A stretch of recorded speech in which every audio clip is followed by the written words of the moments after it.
கேட்கலாம். இதை எப்படி தூய தமிழ்ல கேட்பீங்க அல்லது சொல்லுவீங்க? சொல் பழக்கப்படாத முதல் முறை சொல்லும் போது ஒரு வெட்கம் இருக்கும். எனக்கு வெக்கமா இருக்கு சொல்றதுக்கு. ஆனா நீங்க எதையுமே தமிழ்லயே சொல்ல முடியாதுங்கிற மாதிரி ஒரு டோன்ல ஏன் சொல்லணும்? லார்ஜ்ன்ற ஒரு வார்த்தை நமக்கு தமிழ் மாதிரியே பழகிடுச்சு. ஓகே, இது புழக்கத்துல அவ்வளவு இல்லதான். ஆனாலும் கூட நான் வலிந்து தமிழ்ல தான் பேசுவேன். இதை சற்று விவாதத்திற்கு உள்ளாக்குவோம். ஒரு 20 வருடம் நான் துபாயில இருந்தேன். இங்க வந்ததுக்கு அப்புறம் என்னுடைய பேச்சு வழக்குல இன்னும் அதிகமான ஆங்கில சொற்கள் எல்லாம் வர ஆரம்பிச்சிருக்கு. Hey, this guy is looking like a rogue, yeah. First we will ask her time, then our college name, then our name. அதுக்கப்புறம் நானே கவனம் மாற ஆரம்பிச்சேன். அண்ணா, எங்களுக்கு கல்லூரிக்கு நேரமாகி விட்டது. தங்களிடமிருந்து விடைபெற்றுக் கொள்ளலாமா? முன்னாடி என் பேர் விஜயஸ்ரீயா இருந்தது. நான் அதை வெற்றி செல்வியா மாத்திக்கிட்டேன். இப்போ பட்டுங்கிற ஒரு சொல்லும் ஓகேங்கிற சொல்லும் அதிகமா புழக்கத்துல இருக்கு. ஓகே ஓகே, இது எனக்கு சொல்லவே ஒரு அருவருப்பா இருக்குங்க. அதுக்கே மூஞ்சி அப்படியே வச்சுக்கிற. இதுல ஆனாலும் சொல்வேன், இது சரி நன்று அப்படின்னு சொல்வேன். எப்படி நல்லா இருக்கு, நல்லா இருக்கியா, நல்லா இருக்கு, நல்லா தானே இருக்கியா. Why is it pending அப்படிங்கிறது இருக்குல்ல, இந்த நிலுவைக்கான காரணத்தை சொல்றீங்களா அப்படிங்கிறது. என்ன சிரிப்பு? பாராட்டுக்குரிய செய்திகளை சொல்லும் போது அருமையா பண்ணிருக்கீங்க, சிறப்பா பண்ணிருக்கீங்க அப்படின்னு சொல்ற செய்தி இருக்கு பாத்தீங்களா? அப்போ அதை கேட்கும் போதே என் நண்பர்கள் கூட சொல்லுவாங்க, அருமைன்னு சொல்றதே எனக்கு அருமையா இருக்கு, செந்தமிழ் காதுல பாயிற மாதிரி இருக்குன்னு. இன்பமா இருக்குதுயா, இன்பமா இருக்குதுயா, இன்பமா இருக்குதுயா. அதே நேரத்துல தொலைக்காட்சி சத்தத்தை குறைன்னு சொல்லுவேன், ஒளி அப்படிலாம் நான் சொல்ல மாட்டேன். சின்ன வயசுல எப்படி சொல்லி யோசித்து பார்த்து அதே தான் திருப்பி சொல்லி கொடுப்பேன். அவ்வளவுதான். ஆமாங்க, அவ்வளவுதாங்க மேட்ரு. வார்த்தை முதல்ல மாத்தினேன், சொல் வார்த்தை தமிழ். அப்படியா? நான் என்ன சொல்றேன், ரொம்ப தூய்மையானதுக்குள்ள போக வேண்டாம். அப்படி நீங்க ஆரம்பிச்சு போனீங்கன்னா என்ன ஆகும்னு கேட்டா, இது நாங்கள் இருப்பதே செய்து கொண்டிருக்கிறோம் இடத்துக்கு போயிடுவாங்க. ஆள விடுற சாமி. யோ வாங்கயா. ஓ, இந்த தூய தமிழ்ல பேசுறது எனக்கு ஒத்து வராது. For this reason. அத இப்ப நான் உங்களுக்கு ரொம்ப தெள்ள தெளிவா சொல்ல போறேன். தூய தமிழ்ல பேசும்போது ஏதாவது தவறு செஞ்சிருவேணும்னு எனக்கே ஒரு பயம். டேய், இதெல்லாம் ஒரு காரணம். நம்ம உணர்வுகளை பதிவு பண்றதுல அது மிகப்பெரிய ஒரு தடையா இருக்கு. நல்லா இருக்கு சார். அவருக்கு விபத்து ஆயிடுச்சு, வண்டி அனுப்புங்க அப்படின்றத விட ஆக்சிடென்ட் ஆயிடுச்சுங்க, உங்களை உடனே காப்பாத்தணுங்க. அவனுக்கு துபாயில 20 பெட்ரோல் கிணறு இருக்கு, டோட்டலா ஃபயர் ஆயிடுச்சான். விபத்துன்ற சொல்லல இவங்களுக்கு உணர்வு வரலன்னு, ஏன்னா ஆக்சிடென்ட்ன்றதை இவர்கள் உணர்வு பூர்வமா ரொம்ப நாளா பழகிட்டாங்க. கரெக்டா சொன்னீங்க. இருக்கிற சீரியஸா இருக்குன்னு தான் சொல்ல முடியும், நெருக்கடியா இருக்கிறாரு அப்படின்லாம் நான் சொல்ல முடியாது. இந்த ஆளை கொண்டு ஹாஸ்பிடல்ல சேர்றா. ஏன் சீரியஸா இருக்கேன்னு சொன்னீங்க, பொக்குன்னு போயிட போற. உயிருக்கு ஆபத்தா இருக்காங்கன்ற சொல்ல விட சீரியஸ்ன்றது ரொம்ப உணர்வு பூர்வமானதா. தமிழ்லயே பேசணும்னா எனக்கு இங்கிலீஷ் தெரியாதுங்கிற மாதிரி இப்ப பழகிட்டாங்க. இங்கிலீஷ் தெரியாதா? தேவையான அளவுக்கு தெரிஞ்சு வச்சிருக்கான், தமிழ்ல சொல்லுங்க. எல்லா இடத்துலயும் தங்களை நிரூபிக்க வேண்டிய ஒரு அவசியம் இருக்கு, அல்லது விவரம் தெரிந்தவன் ஏதோ ஒரு வகையில தன்னை வெளிப்படுத்த வேண்டியிருக்கு. அவங்க கொஞ்சம் ஆங்கிலமும் கலந்து பேசினா தானே அவங்க இது. Well, how to say in Tamil? Exactly, I don't know how to. அவங்க இது முழுமையா ஆங்கிலம் பேசுவோம். Excuse me, can you tell me what time the play is going to start? எனக்கு நான் அவ்வளவு படிக்காதவன் சார். என்ன நான் உயர்த்திக்கிறதுக்காக நான் இடையில எனக்கு கிடைச்ச வார்த்தையை தான் நான் டேக் ஓவர் பண்ணேன். என் மம்மி டாடி அங்கதானே லிவிங்ஸ்டன். லிவிங்ஸ்டன் அந்த சினிமாவில் நடிப்பாரு அவரா? அங்கதான் வசிக்கிறாங்கன்னு சொல்ல வேண்டாம்டா. சின்ன சின்ன வார்த்தைகள் இப்ப பேசும்போது இங்கிலீஷ்ல எதெல்லாம் கிடைக்குதோ நான் கத்துக்கணும்னு நினைக்கிறேன். You for mistake. மீ தேவா நோ. நான் அப்ப என்ன நான் உயர்த்திக்கிறேன், 10th தான் படிச்சிருக்கேன். You wait. மீ கோ தேவா கம்.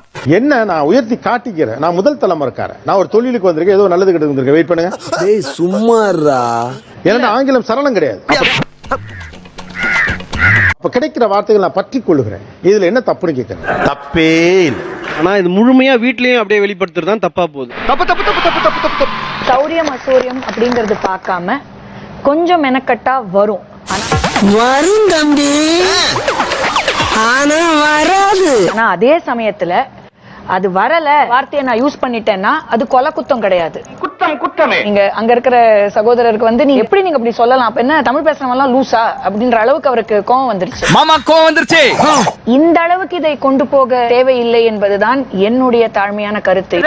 ஏய், இந்த கிச்சிக்கால் வலையெல்லாம் என்கிட்ட வச்சுக்கிறாத. 100% சரி.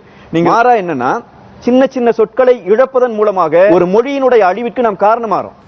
என்னடா ரொம்ப பயமுறுத்துறீங்க.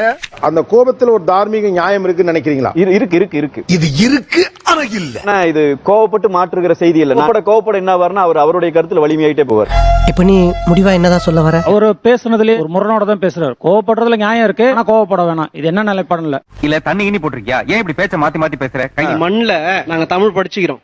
தயவு செய்து நீங்க நிக்காதீங்க. எவ்வளவு சொன்னாலும் உங்க ஆளுங்க ஹிந்தி கத்துக்க மாட்டீங்கல்ல? என் பிள்ளை என்னென்ன மொழி கத்துக்கணும்ன்றது ஒரு தகப்பனா நான் முடிவெடுக்கணும். அதே நாம எடுக்கிற உறுதியான முடிவு தான் நம்மோட வெற்றிக்கு காரணம். நீ வந்து ஹிந்தி கத்துக்க பிள்ளை என்ன படிக்கணும் முடிவெடுக்கணும்.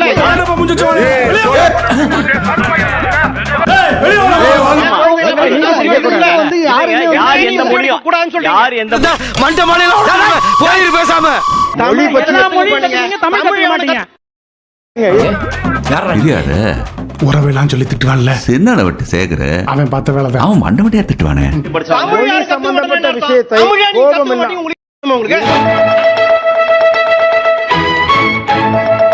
இருங்க பாஸ். இல்ல இதுதான் பிரச்சனை. ஐயோ தங்கச்சி வேணாம் கொஞ்சம் இருங்க, ரெண்டு பேருமே அமைதியா இருங்க. பொறுமை கொதிக்கிறாரு. ரெண்டு பேரும் அமைதி.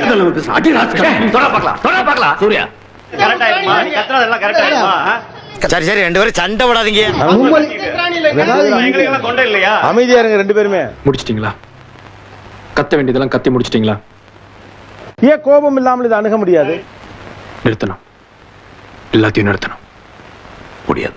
மொழி என்பது சமூக அதிகாரத்தோட கட்டமைக்கப்பட்டது, கலாச்சாரத்தோட கட்டமைக்கப்பட்டது, மண்ணோட கட்டமைக்கப்பட்டது. பொறுத்து கவிஞன் பாரதியின் கனவை நனவாக்க போராடி கொண்டிருக்கும் ஒரு தமிழச்சியாக நான் சொல்லுகிறேன். நீங்க அதுல இருந்து ஒரு சொல்ல தூக்கி கடாசுறீங்கன்னா இது உள்ள இருந்து ஏதோ ஒரு பகுதியை தூக்கி கடாசுறீங்க. ஆனால் கருணையின் அடிப்படையில் கொஞ்சம் தமிழும் கற்றுக் கொடுங்கள். அது உங்களுடைய கடமை அல்ல, அவர்களுக்கான உரிமை. இன்னைக்கு நீங்க நாளை புடுங்குவீங்க, நாளைக்கு உங்க பையன் இதுதாங்க நடந்தது.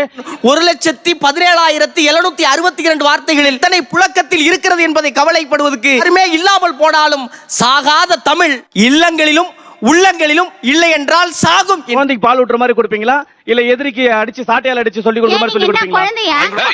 நீ என்ன குழந்தையா? எருமை மாதிரி இருக்க. கொடுத்து நீங்க எடுத்துக்காதனால தான் இன்னைக்கு கோபம் வருது. அதெல்லாம் எனக்கு வேணாம். வாடா. எனக்கு வேணாம்ப்பா. வாடா. எனக்கு வேணாம். வாடா தேரிக்க. இவ்வளவு எதுக்கு? நான் ஆங்கிலம் தெரியாதுங்கிறதுனால என் மாமனார் எனக்கு பொண்ணே கொடுக்க மாட்டேன்னு சொன்னார் சார். கோவம் வரா மாதிரி காமெடி பண்ணாத. இங்க சாதி வேறுபாடால பொண்ணு கொடுக்க மாட்டேங்கிறாங்கன்னா அது பொது பிரச்சனை. உங்களுக்கு ஆங்கிலம் தெரியலன்றதுக்காக ஏதோ ஒரு காரணத்துக்காக பொண்ணு கொடுக்கலன்னா அது எப்படி பொது பிரச்சனை ஆகும்? வடிவேல் சொல்ற மாதிரி சின்ன புள்ளத்தனமாவுல இருக்கு. நீங்க ஆரம்பத்துல இருந்து உங்க அணியில எல்லாருமே பொது பிரச்சனையை பேசாம தனிப்பட்ட பிரச்சனையை பேசுறீங்க. நீங்க நான் சினிமா குடும்பத்துல பிறந்து வளர்ந்ததுனால எனக்கு கத்துக்கொண்ட எல்லா தமிழுமே ஏபி நாகராஜனுடைய பழைய படங்களை பார்த்துதான். எனக்கு சிவாஜி கணேசன் பார்க்கும் இடம் எங்கும் ஒரு நீக்கமரம் நிறைகின்ற பரிபூர்ணானந்தனே அப்படின்னு சொன்னாருன்னா எனக்கு அப்படி கை கட்டணும்.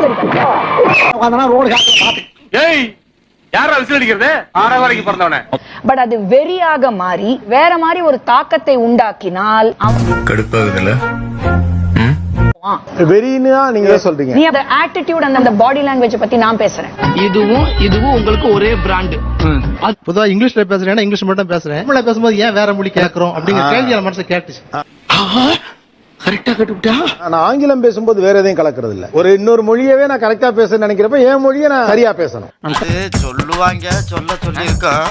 என் தம்பி எல்லா கேமராவும் ஓடிக்கிட்டு இருக்கு. ஆமா எல்லாம் தான் ஓடுது. என் மொழியை அழிக்க வேண்டும் என்கிற உள்நோக்கம் ஒருவருக்கு இருக்குன்னு தெரிஞ்சாங்க கூட எனக்கு தவிர்க்க முடியாத கோபம் வரும். உலக நாடுகளில் எல்லாம் தமிழ் வாழுகிறது, உங்கள் வீடுகளில் வளர்கிறதா என்பதை உள்ளம் தொட்டு சொல்லுங்கள். அர்த்தமில்லாத சில வார்த்தைகள்லாம் கொண்டு வந்துட்டோம் நம்ம. அலோ அலோ என்ற அர்த்தம் தெரியாத வார்த்தையை ஒரு நாளைக்கு 1000 முறை பயன்படுத்துவதாலும் அதெல்லாம் தான் இன்னமும் ரொம்ப ஆபத்தானதாக தோணுது. மெல்ல தமிழ் இனி சாகும், மேற்கு மொழிகள் புவிமிசை யோங்கும் என்ற இந்த பேதை உரைத்தான். ஆங்கிலத்தை நீங்க விட்டுருங்கன்னு சொல்லல. இது ஆங்கிலம் வெர்சஸ் தமிழ் இல்ல. தமிழா, தமிழை நீ ஒரு தமிழ் மொழியாக பார்த்தால் தமிழ் இனி சாகும். தமிழை உன் தாயாக உயிராக பார்த்தால் தமிழ் என்றென்றைக்கும் சாகாது. ஆங்கிலம் தேவைப்படுகிறது, தொழில் ரீதியாக உலகத்தோடு உறவாட தேவைப்படுகிறது, இருக்கட்டும். பிறகும் I love you darling, I miss you baby என்று காதலிப்போரெல்லாம் ஆங்கிலத்தையே உச்சரிப்பதாலும். ஆனா முடிந்த வரைக்கும் தமிழில் பேசுங்கள். தமிழ் வார்த்தைகளை தொலைப்பது என்பது உங்க வெல்த்ல இருந்து ஏதோ ஒன்று போறதா மைண்ட்ல வச்சு. 7000 ஆண்டுகளுக்கு மேலாக எந்த கொம்பனாலும் அழித்துவிட முடியாத தமிழ் நம் அலட்சியத்தால் அழிந்துவிடக் கூடாது என்பதை நினைவுபடுத்தி விடைபெறுகிறேன். நன்றி, வணக்கம். இந்த வீடியோ கொஞ்சம் நல்லா என்ஜாய் பண்ணிப்பேன்னு நினைக்கிறேன். மறக்காம லைக் பண்ணிட்டு சப்ஸ்கிரைப் பண்ணிருங்க. ஓகே ஃப்ரெண்ட்ஸ், மறுபடியும் இன்னொரு வீடியோல பார்ப்போம். பை.